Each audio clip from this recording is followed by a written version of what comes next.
Welcome, dear listeners, from wherever you are joining us tonight. Before we begin, tell me, where are you tuning in from?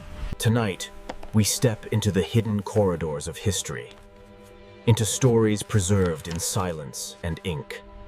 Can you believe that the fate of all humanity, the very balance of Mount Olympus, hinged entirely on one night of cosmic treachery? This is not just a story, it is the blueprint for catastrophe, the origin point of a hero so powerful he fundamentally broke the rules of existence. For millennia, storytellers have tried to capture the raw, untamed power of Hercules, but they always missed the true terror, the unbridled fury of a goddess scorned. This wasn't just a rivalry, it was a scorched earth campaign waged by the Queen of Heaven herself, Hera, against the one man born to mock her authority. Zeus saw the mortal woman, Alcmene, the wife of the great general Amphitryon, and his desire was absolute. He didn't just visit her, he masqueraded as her own husband, stretching one single night into 3 consecutive days, drowning the city of Thebes in an unprecedented darkness to cover his tracks.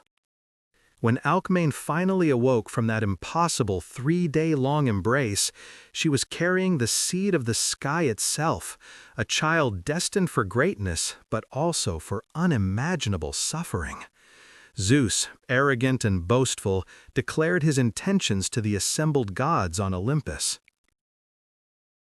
Hera heard the prophecy, and the air around her froze solid. The humiliation was total, but her response was genius, Machiavellian, and utterly ruthless. She immediately went into strategic warfare mode, realizing that if she couldn't stop the birth, she could certainly redirect the fate. Can you imagine the absolute panic on Olympus as Hera manipulated the very fabric of time? She dispatched her own daughter, the goddess of childbirth, Eileithyia, with one devastating mission: delay Alcmene's labor at all costs. Alcmene was screaming in agony, unable to deliver the demigod child because a goddess was sitting just outside the chamber, crossing her arms and legs, magically blocking the birth canal. The fate of the universe hung on a technicality, and Hera exploited it perfectly. While Alcmene was suffering, Hera flew to the city of Mycenae. There, she prematurely forced into the world a weaker, feebler child, the cousin of the future Hercules. This was the catastrophic flaw in Zeus's oath.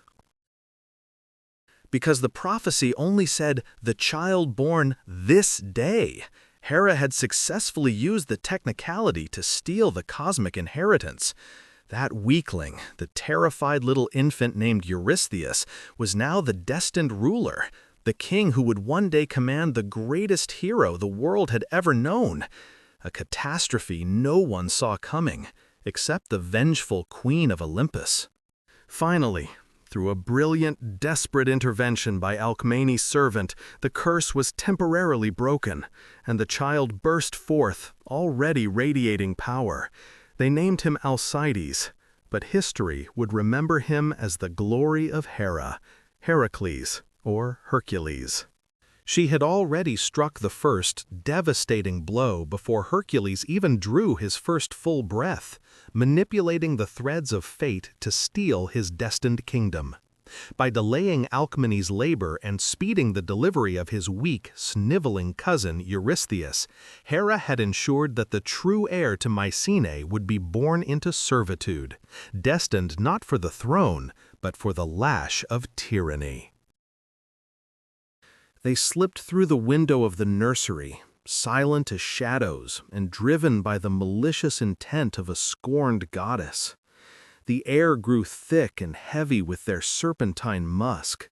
They coiled, ready to strike the sleeping child, to erase Zeus's mistake before the sun could rise again and announce his existence. Alcmene and Amphitryon were jolted awake, not by a scream of pain, but by a sound far more terrifying, a strange gurgling sound, followed by a burst of utterly inhuman laughter. Terror seized their throats. They rushed to the cradle, prepared to fight for their infant son, prepared for the nightmare they knew Hera was capable of conjuring. Amphitryon, a great warrior himself, realized that night that he was raising not a son, but an earthquake. This child was beyond the scale of mortal life, a living, breathing god trap. The question was no longer if he would suffer, but when and how badly. Desperate for guidance, the couple summoned the great blind prophet Tiresias, whose sight pierced the veil between man and God. Tiresias arrived, shuffling through the opulent hall, and immediately felt the oppressive weight of the boy's destiny, the volatile energy radiating from the cradle. His words were grave, echoing the doom that had already been cast upon the infant. He spoke of Zeus's pride and Hera's unyielding hatred. He laid out the terrifying blueprint of Hercules' life, predicting that his days would be defined by impossible suffering, by madness, and by service to the weakling who stole his crown. But then, a flicker of light in the overwhelming darkness. Tiresias proclaimed that through these trials, through the pain and the sacrifice, Hercules would achieve something no mortal had ever achieved before. He would cleanse the earth of its monsters, fulfill his tragic purpose, and ultimately transcend death itself to claim a seat among the stars. The prophecy did not comfort Alcmene. It terrified her. She knew her son was destined for glory, yes, but only after a lifetime of unimaginable torment dictated by a jealous goddess. Her life became a frantic effort to contain the nuclear power sleeping in her house. To manage this destructive potential, Amphitryon ensured Hercules received the finest education, attempting to channel his brute force into discipline.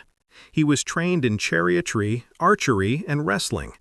But the boy's temper was a flickering fuse, short and explosive, waiting for the right moment to ignite. The attempt to instill refined culture failed most spectacularly. Linus, the gentle master of music and brother to the legendary Orpheus, was tasked with teaching the boy the lyre. This was the one pursuit Hercules despised most. The delicate harmony and patient rhythm infuriated his restless, violent spirit. During one lesson, Hercules, clumsy and impatient, completely butchered a simple chord. Linus, likely making a mild, reasonable correction, must have pushed the boy too far. Hercules' rage erupted, instantaneous and overwhelming, a hurricane in a small room. The sheer, raw tragedy of the moment marked Hercules forever. He was merely a frustrated student, yet his frustration carried the weight of a collapsing mountain. His parents were forced to confront the terrible truth: their son was a murderer, even if unintentionally. He was banished to the countryside, cast out to live a rugged, solitary life among the shepherds on Mount Cithaeron, forced to confront the dangerous reality of his own strength. He was a teenager, already marked by blood, already serving a sentence of isolation. The true purpose of this exile, however, was about to be revealed. For Hera's next move, her most insidious and devastating attack yet, would not target his body or his political status, but the very essence of his mind and the peace of his future family. The true tragedy was just about to begin. It was an accident, they claimed, but it was the first terrifying evidence that the rage of Zeus and the curse of Hera were already warring within his bloodstream, threatening to burst out and engulf the world at any moment. This act of violence, albeit accidental, mandated his immediate exile to the countryside of Mount Cithaeron, a forced solitude that was supposed to refine his character, but instead refined his primal, unstoppable hunting instinct. It was here, far from the politeness and watchful eyes of Thebes, that he earned his first true legend and solidified his monstrous strength. This was the fatal moment of stability, the deceptive quiet before the absolute cataclysmic destruction. For the first time in his cursed, tragic life, Hercules actually believed he had successfully escaped the shadow of Olympus, outrun the ancient, endless feud. He settled down, built a home that was supposed to be a fortress against the world, and sired 3 beautiful sons, Thermachus, Creontiades, and Dicune. He looked at their innocent, hopeful faces and saw a future finally free from suffering and divine manipulation. He felt the terrifying, latent rage subside, replaced by the profound peace of a husband and father. But the queen of Olympus, the vengeful, eternally watchful Hera, had merely been waiting, calculating the exact, perfect moment of maximum psychological devastation. She didn't want him dead immediately. Death was far too kind, too easy, too quick a release. She wanted him utterly broken, his memory poisoned forever, his spirit crushed under the insupportable weight of an unbearable, self-inflicted horror. The familiar faces of his loved ones, Megara, the light of his life, and his 3 young sons, the fragile proof of his hard-won mortality and peace, did not appear as family in his eyes.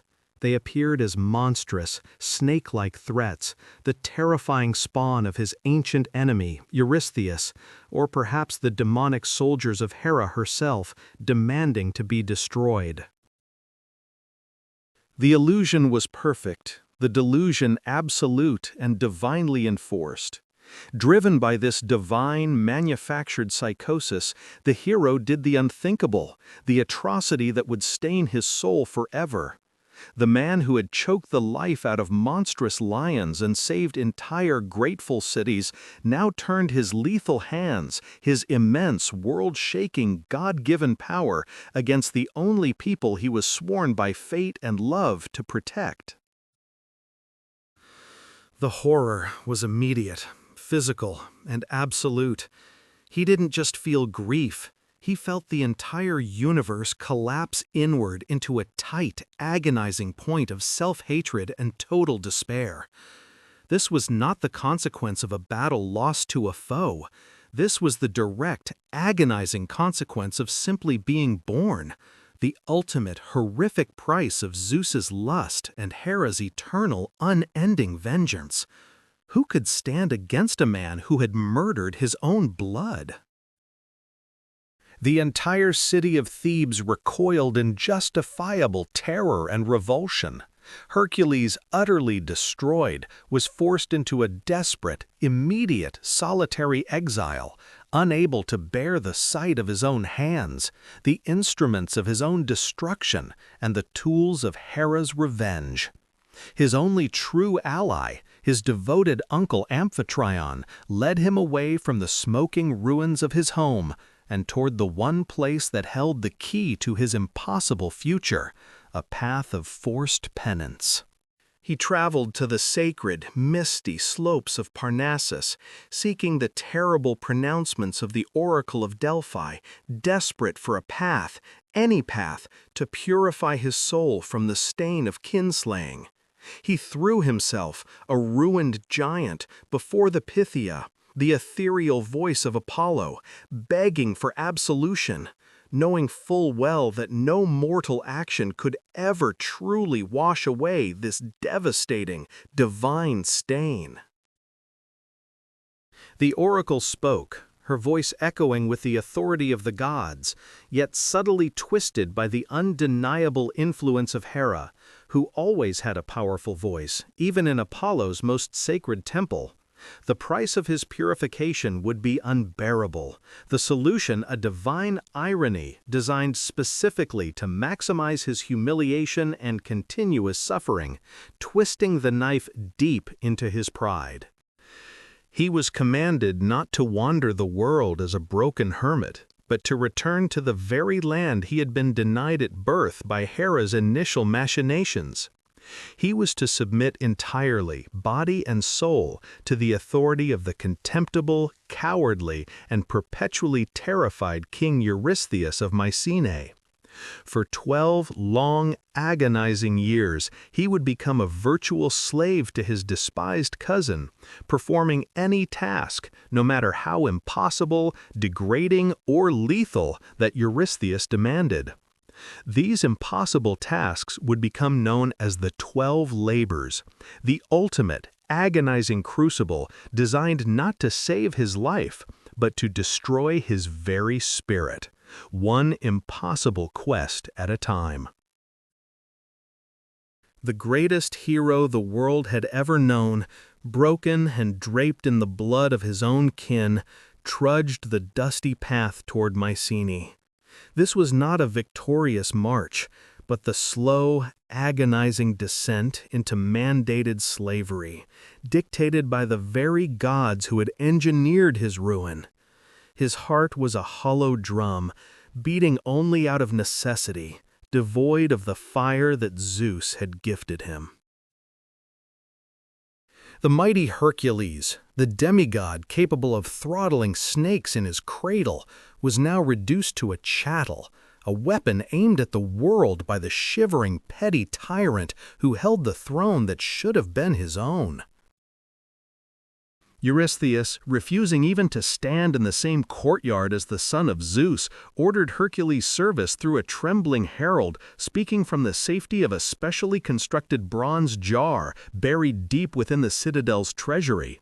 The king was literally hiding in a pot, demanding impossible feats of the man who stood as his cosmic superior. The first of the 12 labors was decreed, simple in its statement, monstrous in its execution. Bring back the hide of the Nemean Lion. This was no ordinary beast. This was a monster, born of Typhon or perhaps the moon goddess Selene, a creature of pure mythic terror that stalked the hillsides, devouring men and livestock alike. The true horror of this command lay in the lion's divine defense. Its golden coat was impenetrable, impervious to bronze, iron, or stone. Any man-made weapon would simply glance off its thick hide like a pebble off granite.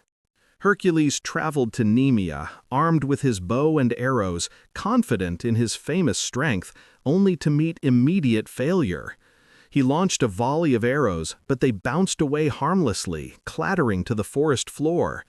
He tried his massive bronze club, shattering it against the lion's skull without leaving a dent. The battle that ensued was an absolute wrestling nightmare, a collision of demigod and divine predator. Hercules chased the lion into its cave, a den that conveniently had 2 entrances. He bricked up one entrance entirely, trapping the beast in darkness with him. What followed was a titanic struggle in the absolute blackness, a contest of crushing grip against razor claws and bone-snapping jaws. Hercules had to smother the lion, wrapping his colossal arms around its neck and squeezing the life from its impervious body, relying on pure, suffocating force. When he emerged, covered in sweat and blood, the lion's blood was poisonous, but Hercules was immune. He carried the limp, magnificent body. The problem then became how to skin it, as no knife would work. In a flash of inspiration, or perhaps subtle divine aid from Athena, countering Hera's dominance, Hercules realized that the only thing sharp enough to cut the Nemean lion's hide was its own claw. He used the lion's razor-sharp talon to flay the entire beast, crafting the impossibly thick skin into the iconic cloak and helmet that would define his image forever. He returned to Mycenae, throwing the massive carcass at the feet of Eurystheus, who promptly screamed and dove back into his bronze sanctuary, issuing a permanent decree. Hercules was forbidden from ever entering the city limits again. All future communications must be handled by the herald outside the walls.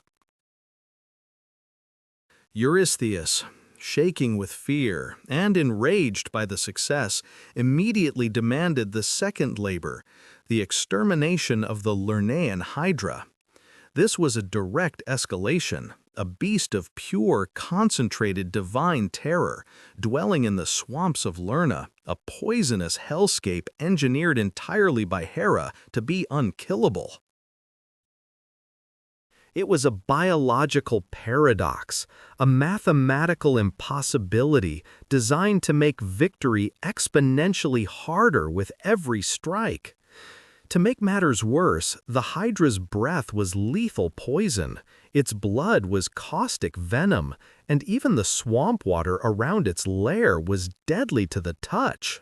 Hercules traveled to Lerna, taking with him his faithful nephew, Iolaus. Recognizing this challenge required more than brute strength. It demanded collaboration and tactical ingenuity.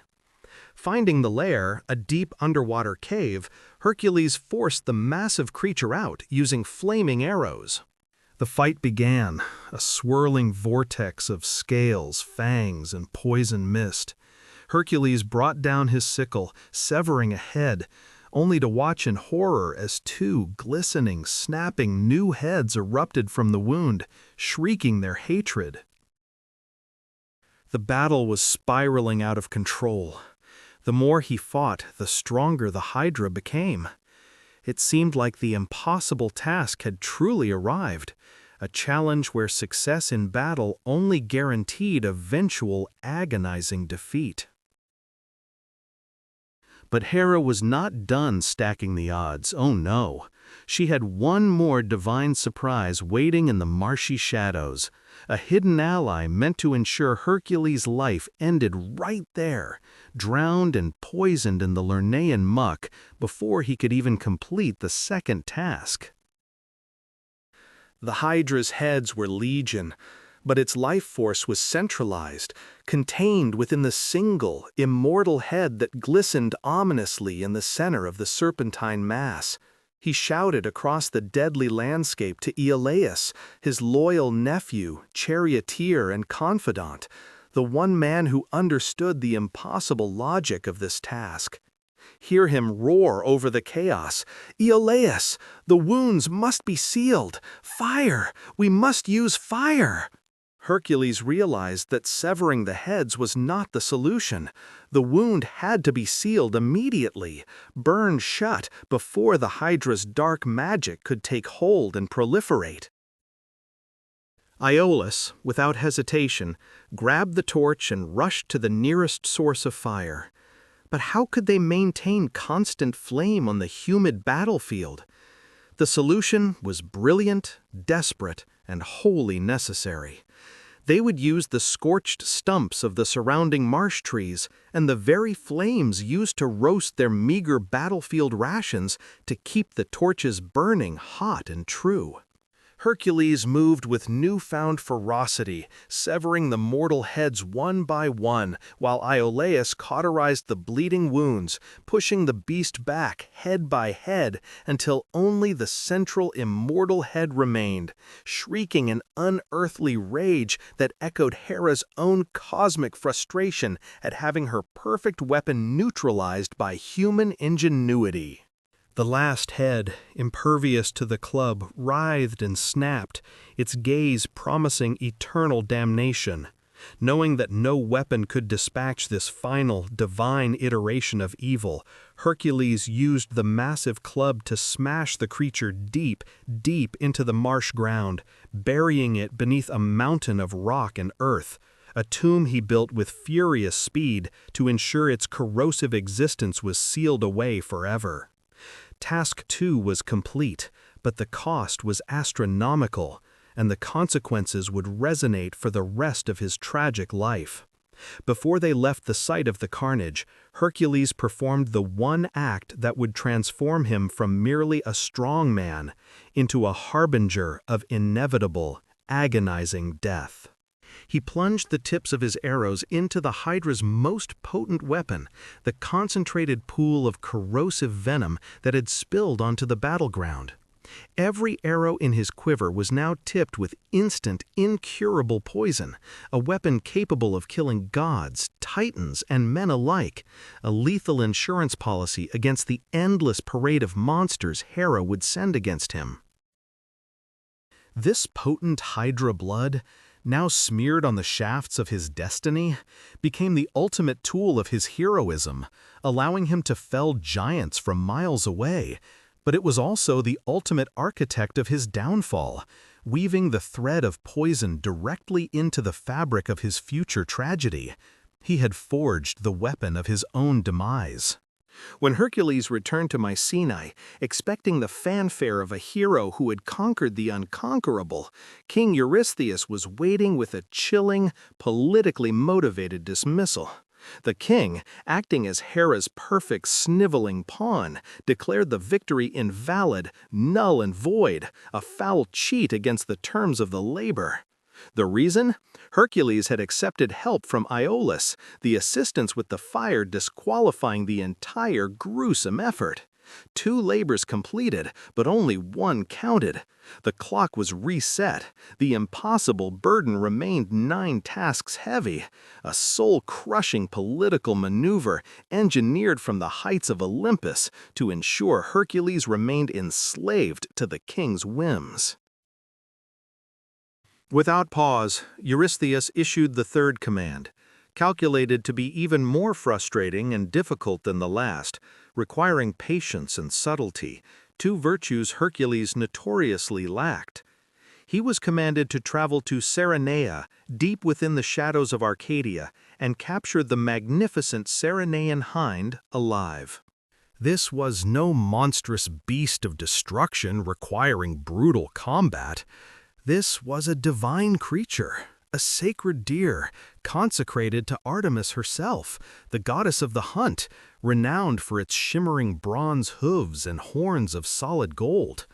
Capturing it meant confronting not just the animal, but the wrath of a powerful, vengeful Olympian sister.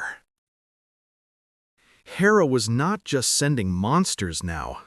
She was forcing Hercules into direct conflict with the other gods, strategically isolating him, turning the very hierarchy of Olympus against the son of her cheating husband. This third task was a trap set not with venom or brute strength, but with divine jurisprudence. The breath was barely back in his lungs, the tension with Artemis still humming like a plucked bowstring across the Peloponnese, when the next madness arrived. Eurystheus, the sniveling coward king, was not done making Hercules dance to the tune of Hera's vengeance. He wasn't just assigning tasks, he was digging pits of emotional and physical exhaustion, hoping the hero would simply trip and fall into oblivion. Next came the Erymanthian boar, a creature of raw, foaming fury, its tusks the size of scimitars, its hide thicker than hammered bronze. This monster was tearing apart the slopes of Mount Erymanthus, a destructive force of nature that cared nothing for farmers or kings, only the primal satisfaction of shattering bone and rooting earth. Hercules tracked the colossal beast through snow and ice, a relentless predator pursuing an even more terrifying prey. The difficulty of this hunt was amplified by the sheer isolation, driving Hercules to seek temporary refuge with a friend, the gentle centaur, Pholus. Pholus, unlike his savage brethren, was a creature of wisdom and kindness, a brief, fragile harbor in the endless storm of the hero's life.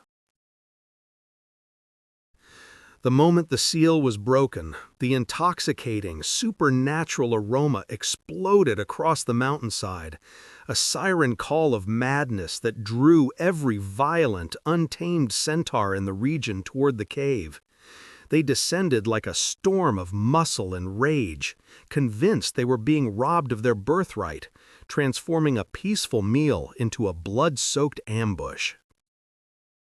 Yet, the most bitter twist came not from the savage charge, but from a careless accident.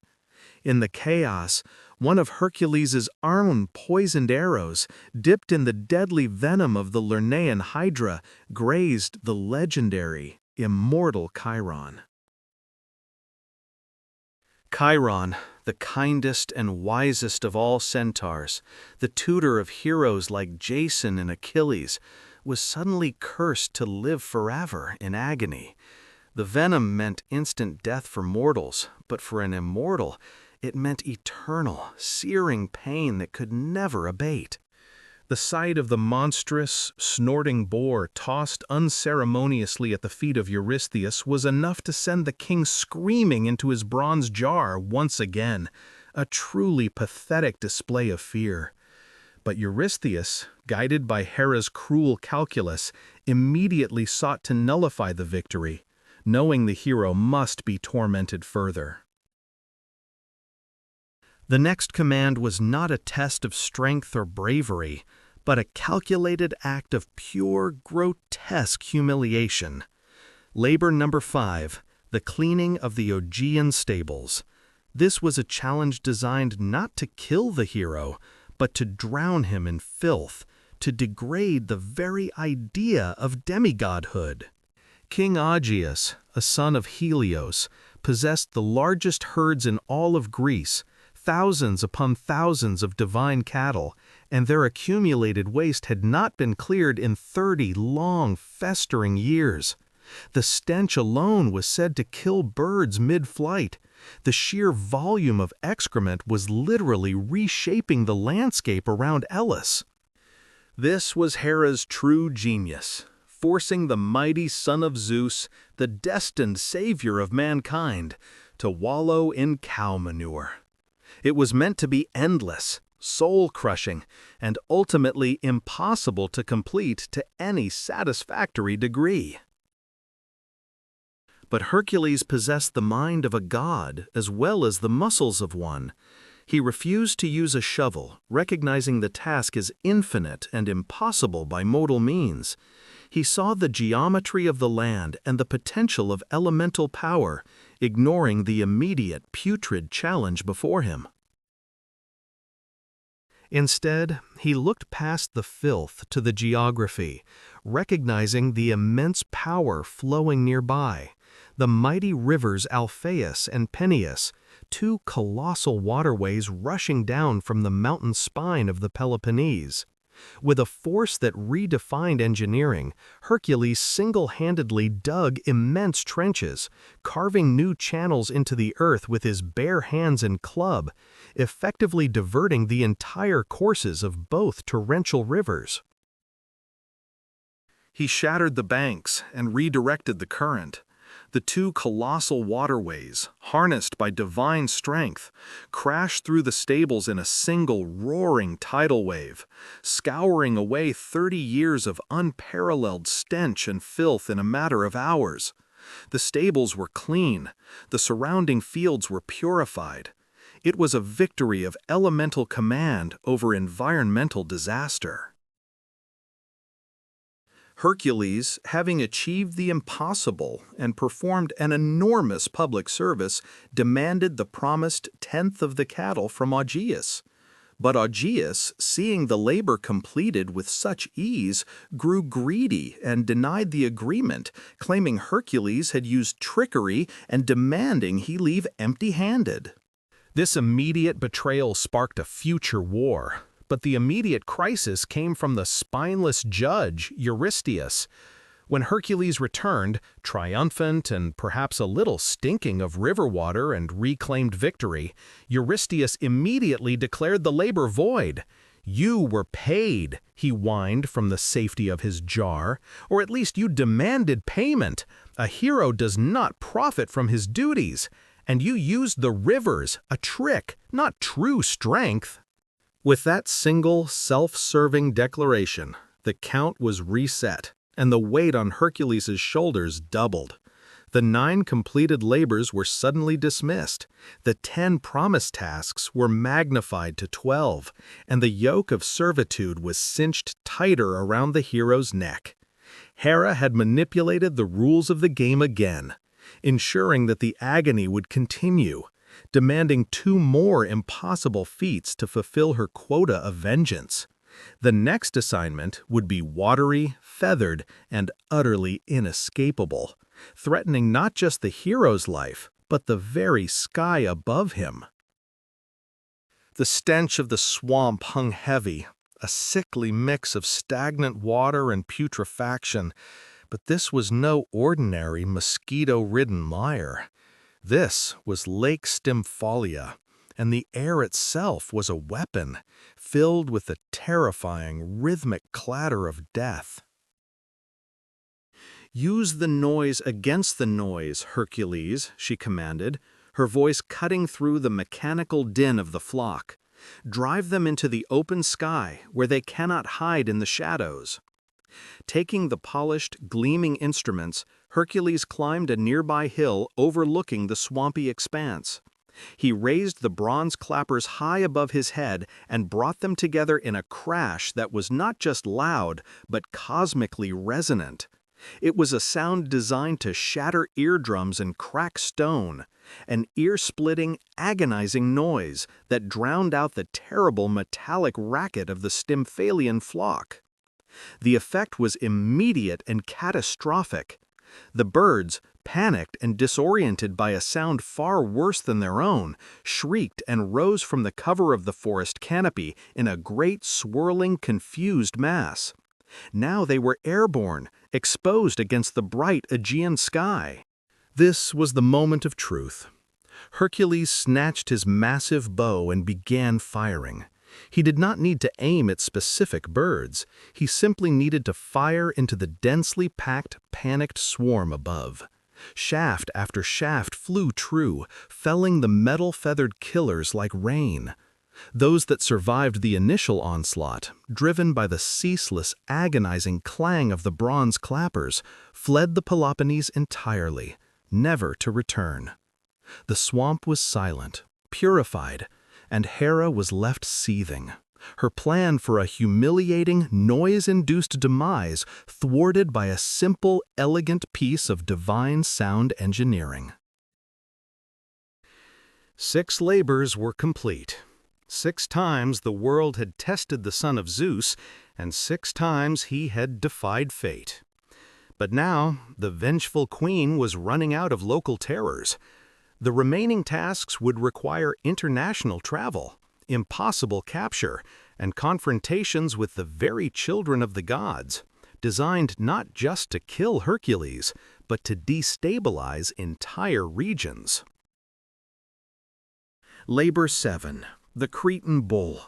This assignment was deceptively simple. Bring back the magnificent white bull that stalked the island of Crete, a creature of staggering beauty and terrifying power. The true danger, however, lay in its origin and its sacred status. This was the creature that had risen from the sea, either sent by Poseidon to King Minos, or, in the darker versions, the object of Pasiphae's unnatural passion, the very beast whose monstrous offspring, the Minotaur, dwelled in the heart of the labyrinth. Capturing it meant confronting the delicate political balance of the powerful island kingdom and wrestling with a creature touched by primal sea magic. Hercules sailed to Crete and presented himself before King Minos, who was only too happy to be rid of the magnificent yet utterly destructive beast that trampled his crops and terrorized his people. Minos gave his blessing, but warned the hero the bull was immortal, maddened, and fiercely protective of its domain. Tracking the bull was easy. Its destruction was visible everywhere. uprooted olive groves, shattered fishing vessels, fields churned into mud. When Hercules finally found it, the struggle was immense. This was not a mindless brute, it was an elemental force. Its horns were thick as oak trunks, its breath smelled of sea foam and ozone, and its roars shook the coastal cliffs. The fight became a breathtaking dance along the sheer cliffs of the Aegean coastline, the demigod matching the creature's immense power with his own legendary stamina. Hercules did not attempt to kill it, knowing he must bring it back alive. He wrestled it to the ground, using his phenomenal strength to twist the bull's neck and horns until the creature, dizzy and defeated, submitted to his will. It was a display of mastery over nature, a capture more difficult than any kill. Then came the impossible part, sailing the creature back to the mainland. Imagine the sheer logistical nightmare of securing a divine, sea-mad bull onto a small vessel and navigating the treacherous waters back to Tiryns. Yet Hercules did it, landing on the shore and dragging the massive, bellowing creature through the fields of Argos. Eurystheus, seeing the magnificent, furious white creature that embodied the power of the sea, shrieked and immediately ordered it away. He refused to keep it in his stables, terrified it would destroy his citadel. The bull was simply released, wandering off toward Marathon, where it would continue its reign of terror for years, becoming the famous Marathonian bull. Another divine threat unintentionally unleashed upon the world by the cowardice of a king and the malice of a goddess. The quota of death was not met, but the quota of suffering was just beginning to intensify. 8 labors remained, each one pushing Hercules closer to the gods themselves. The stables were scoured clean in hours. The task was technically complete, an impossible feat achieved through brilliant strategy. But Hera had planted a final poison pill in the arrangement.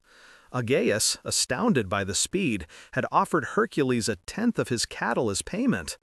Eurystheus, ever the puppet of the Queen of Olympus, heard of this transaction and declared the labor invalid. The official count remained unchanged. The insult was complete. Hercules had succeeded, yet failed, the humiliation cemented in history.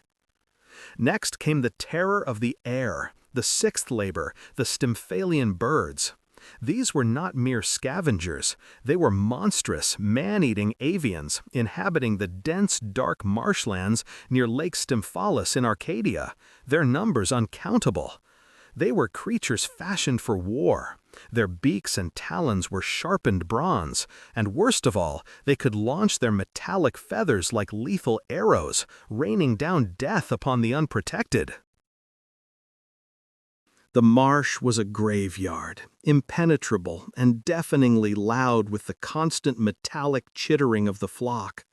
Hercules tried to enter the swamp, but the ground was too unstable, and the armor-piercing bronze feathers forced him back. He realized he could not fight them on their ground. He needed a way to flush them out, to make them take to the open sky where he could use his bow and arrow. It was Athena, eternally watching over her half-brother despite Hera's rage, who intervened subtly. She presented Hercules with a massive bronze rattle, forged by Hephaestus, a divine piece of artillery designed to create an unbearable noise. Hercules climbed the highest peak overlooking the lake and began shaking the rattle. The sound was not music. It was a screeching, vibrating, ear-splitting cacophony, echoing across the mountains and driving the metallic birds into a panicked frenzy.